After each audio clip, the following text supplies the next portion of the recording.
প্রিয় ওসমান হাদি, তোমাকে আমরা বিদায় দিতে আসি নাই এখানে।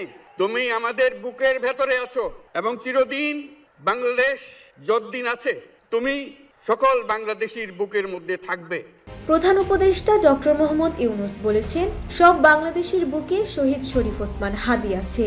আজ আমরা এখানে তাকে বিদায় দিতে আসিনি, বরং হাদি আমাদের হৃদয়ে অনুপ্রেরণা হয়ে থাকবে। আজ দুপুরে ইনকিলাব মঞ্চের মুখপাত্র শরীফ ওসমান হাদির জানাজাপূর্ব বক্তব্যে তিনি একথা বলেন। প্রধান উপদেষ্টা আরো বলেন, হাদির কাছে আমরা ওয়াদা করতে এসেছি। হাদি যা বলে গেছে তা যেন আমরা পূরণ করতে পারি, সে ওয়াদা করার জন্য আমরা একত্র হয়েছি। শনিবার সকালে শহীদ হাদির মরদেহের ময়নাতদন্ত সোহরাওয়ার্দী হাসপাতালে সম্পন্ন হয়। জীবন অবাক না করলে কে করবে? 28% মিল্ক ফ্যাটের অবাক করার সাথে ফ্রেশ মিল্ক পাউডার। জীবন অবাক করুক প্রতিদিন। এরপর মরদেহ আবারও হৃদরোগ ইনস্টিটিউটে নেওয়া হয়।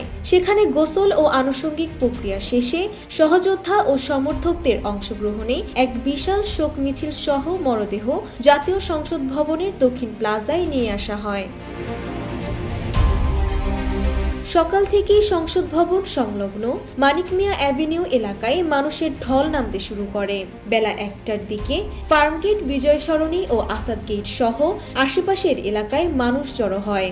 এ সময় উপস্থিত জনতাকে আমরা সবাই হাদি হব, যুগে যুগে লড়ে যাব এবং হাদি ভাইয়ের রক্ত বৃথা যেতে দেব না, এমন আবেগঘন স্লোগান দিতে দেখা যায়।